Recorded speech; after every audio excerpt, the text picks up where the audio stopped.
All right, so now to the next problem here. Let's read it together. So remember about the definition, the earlier definition prior to 2019 of the kilogram. In order to minimize, it was basically a cylinder.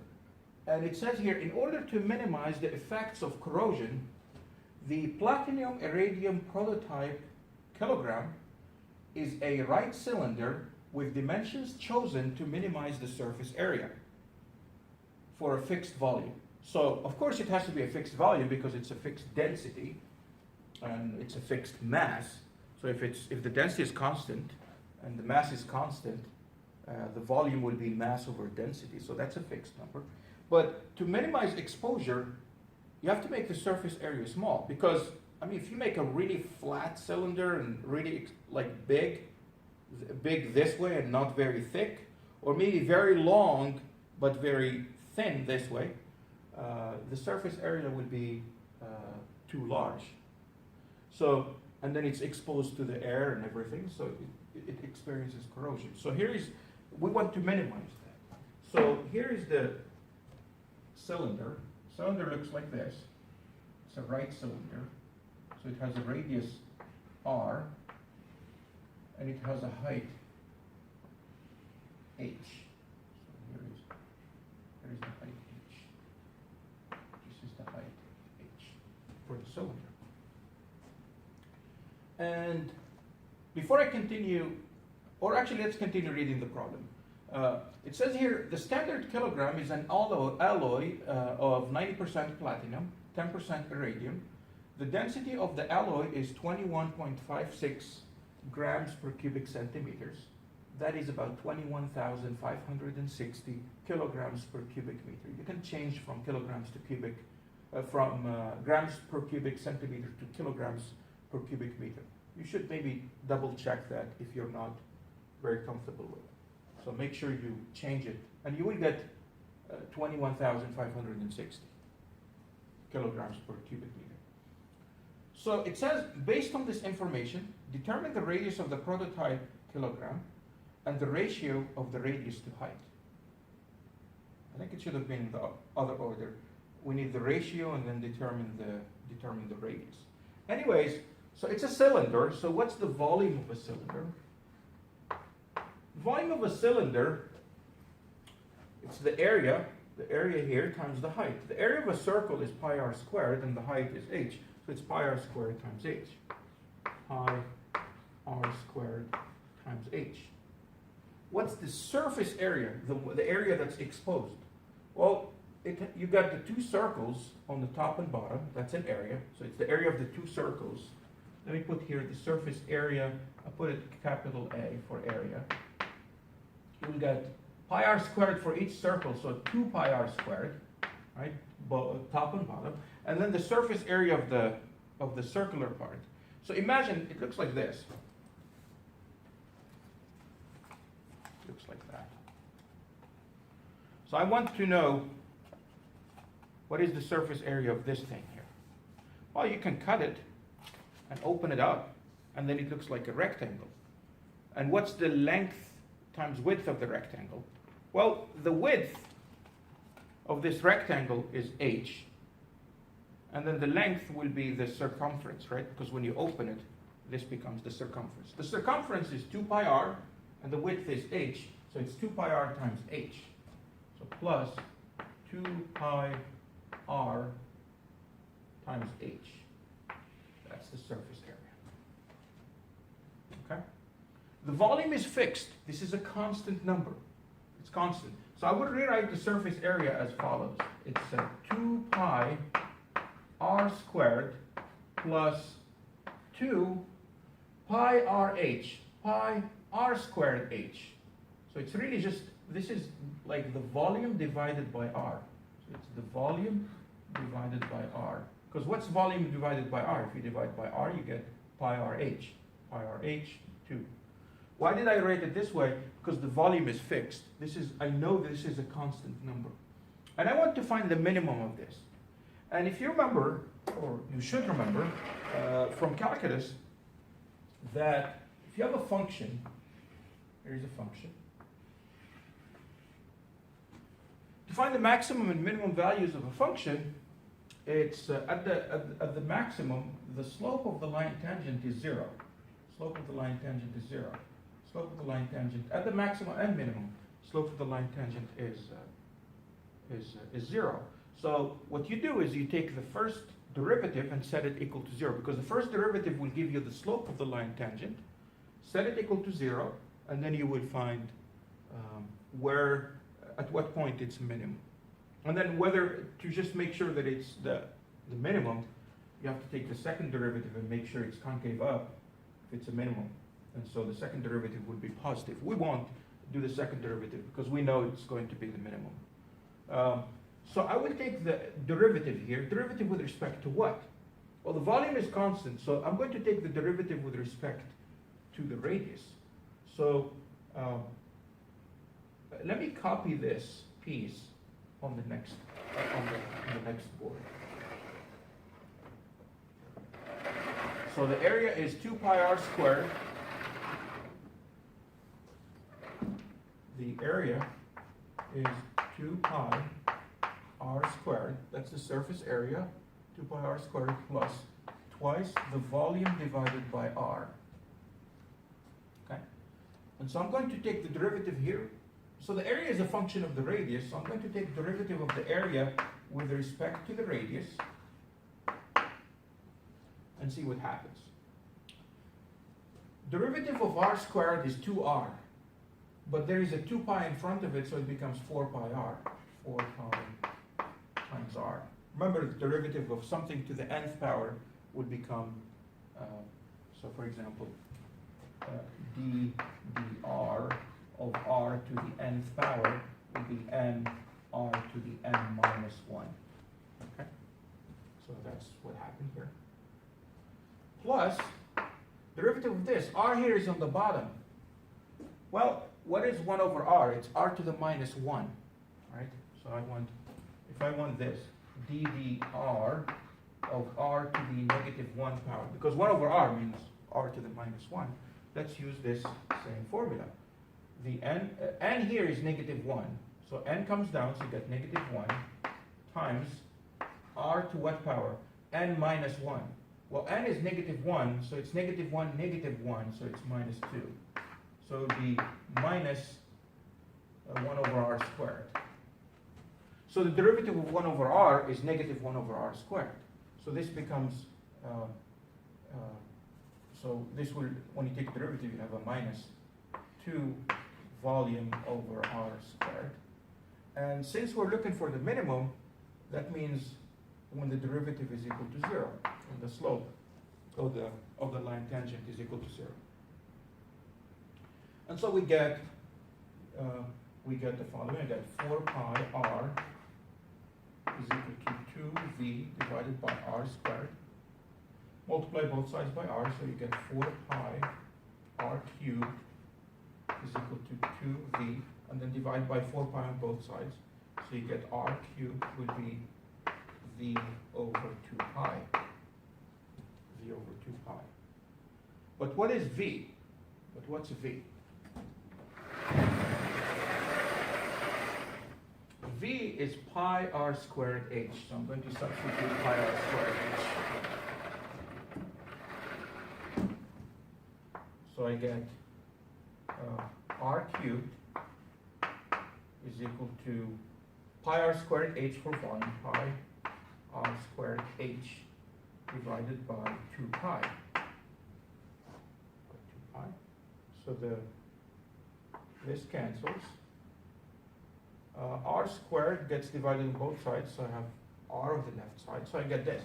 R is equal to h over 2. So that means r over h is equal to 1/2. Or if you like, h is equal to 2r. H is equal to 2r. So if you choose a cylinder where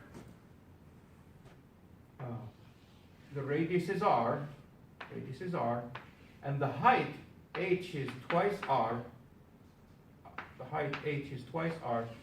that gives you the minimum surface area of that cylinder. That minimizes the surface area of the cylinder. So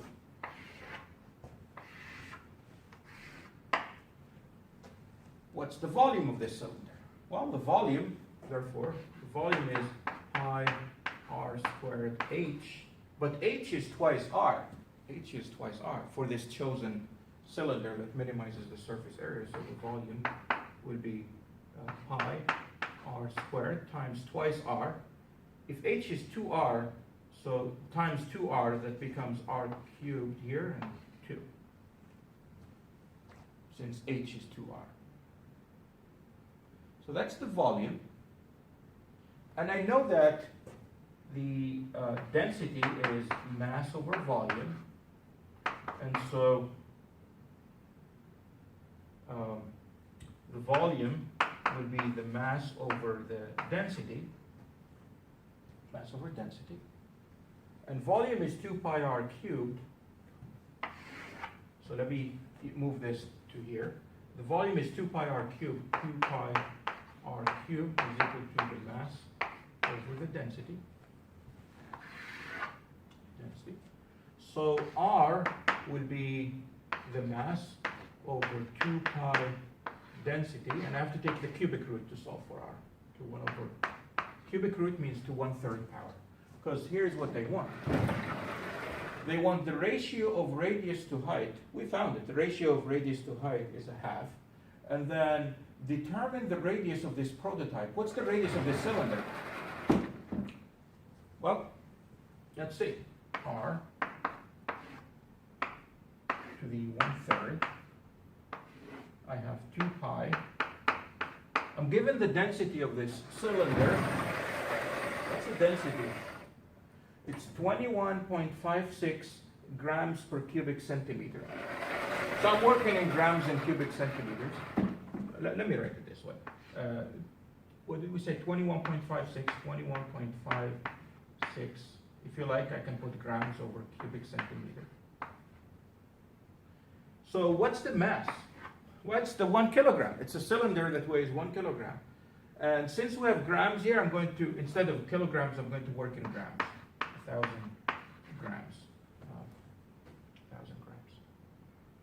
So grams on top, grams on the bottom, they cancel. This cubic centimeters goes on top. And when you take the cubic root of a cubic centimeter, you get a centimeter. So R will be in centimeters. And you have to divide this, 1,000 over 2 pi, and then over 21.56. And when you do that, you get approximately, I would just look up the value, about 1.95 centimeters. 1.95 centimeters. So that's the cylinder. It's about 2 centimeters in radius, about this much. So the diameter is about 4 centimeters. That's the diameter, 4 centimeters. And the height is about twice that, about 8 centimeters. It's a tiny cylinder, actually. It's not that big. It's actually smaller than this one. This one is, this is 8 centimeters this way, and about 5 centimeters in diameter. So it's actually, yeah, smaller than this one. But why does this one weigh also 1 kilogram? This is a 1 kilogram. Because this is made of steel probably, or iron, and that's about 7.8, the density is 7.8 grams per cubic centimeter, whereas platinum and iridium, they're pretty dense. So they're in the 20s, very dense. Okay. All right, so that's great. So now I want to talk about basically some certain definitions that I want to get out of the way. So we're jumping to chapter 2 now, which is motion in 1 dimension. So I would like to talk about basically position, and then displacement, and then velocity, and then acceleration. So first, in order to determine the position of something, so if I ask you, what's my position? And you say, well, you're located right here. That's true. So what's my position? How many meters is it? That question doesn't make sense. You have to choose a reference frame or a coordinate system. So if I'm asking what's my position with respect to myself, my position is at 0. I'm at my position. I'm not far from my position. If I want to know where the recording device here that I'm using to record this lecture is with respect to me, then it's that far away. So we have to define a coordinate system. So here I'm talking about motion in one dimension, in 1D. Okay? Motion in 1D. So first of all, position. It's the location of an object in space. And we usually give it the symbol x if it's in 1D. And if it's in 2 and 3 dimensions, we give it the symbol r with the vector sign. We'll talk about vectors in the next chapter. But here is the position. You draw the x-axis, and you divide it into meters. So here is 0, 1, 2, 3, 4, 5, 6, 7. So you can have an object now. You can have an object, and our objects are, for the first few chapters, all the way to rotational motion, rotational dynamics, we're going to assume they're point objects. They have no shape, no size. They're just point objects. So maybe our object is located right here. So we say the position of the object, x. Let's say initially it's at x equal to 2. Okay. A little bit later, our object maybe has moved. And our object maybe has moved to 6. So x 2, let me call this one here x1, and this is x2. That's equal to 6 meters. Okay, those are the positions. Now, so position is the location of an object in space. The displacement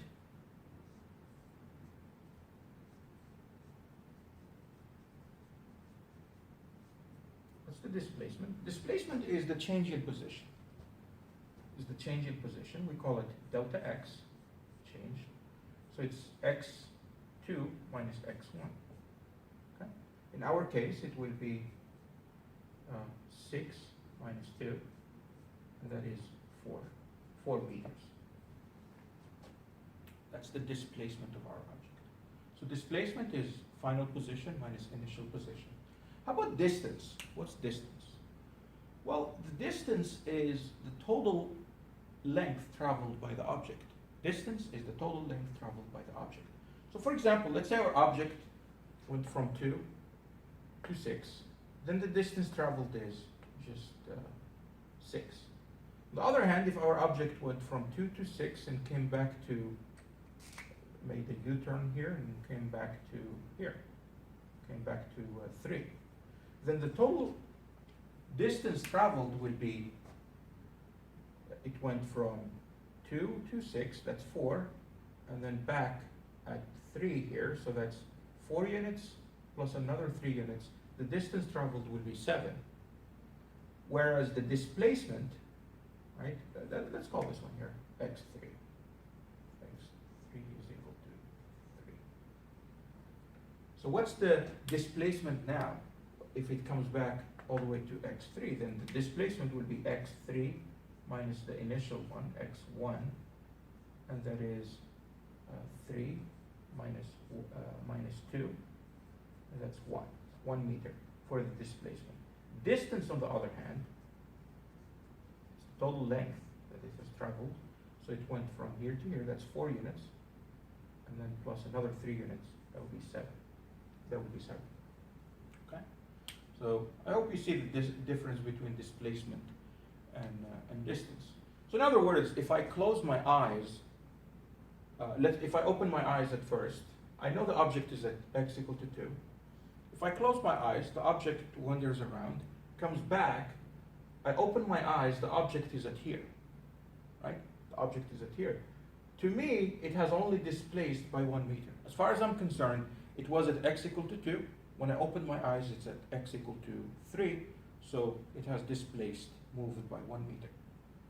On the other hand, if you care about, let's say you're running and counting how many steps you had, or the mileage in your car as you drive, the mileage will be recorded. It will be it will be 7 meters, because the car, you can keep making U-turns all you want, but the odometer will record the total distance, right? So this brings us to the definition of average velocity and average speed. The average speed and average velocity. So the average speed is defined as the distance traveled, distance over time. Whereas the average velocity is the displacement over time. Okay? So let's get to our example one more time. Let me just say, here's x, and let's say, just to get a feeling for the different numbers, let's say our object starts here, x initial. I put initial here, x initial, and it's 1 meter. And our object goes this way to here. So this is, let me label it, 1, 2, 3, 4, 5, 6, 7, 8, 9, and let me make negative also, -1, 0, -2. Okay. Our object first goes this way, and then comes back, goes all the way to -2. X final is -2. What's the distance? Well, this distance traveled,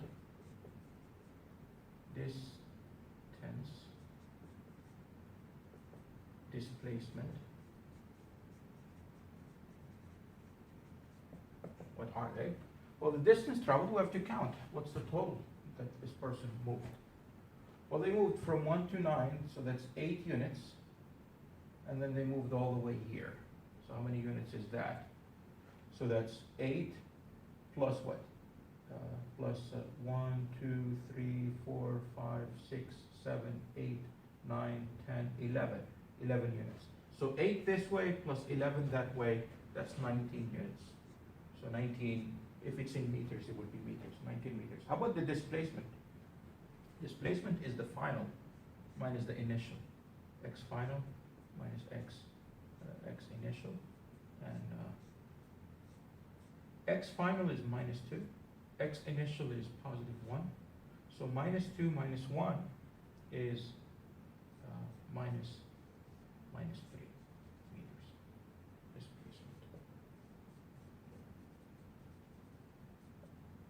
Displacement.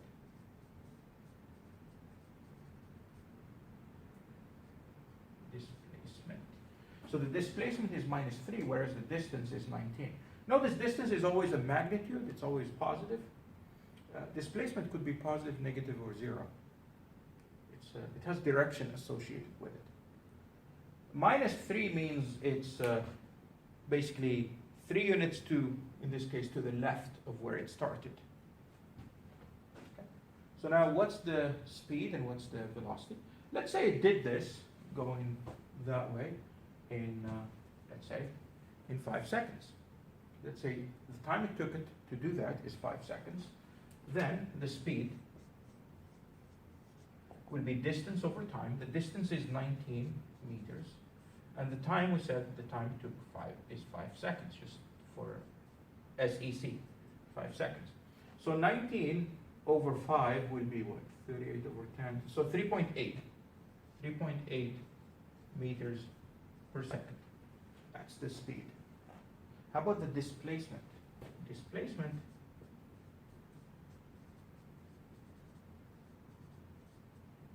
would be I'm sorry, not displacement.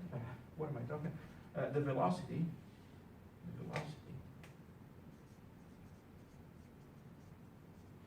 be the displacement over time. The displacement is -3 meters, and then the time is 5 seconds. And so -3/5 is minus 0.6 meters per second. Notice the speed and the velocity just totally different. Okay? They're totally different. And by the way, when I say speed here, I should have said average speed. This is the average velocity, because the person could have been moving faster, slower, and we will soon define the instantaneous speed and instantaneous velocity. It turns out that in instantaneous speed and instantaneous velocity, they would have the same.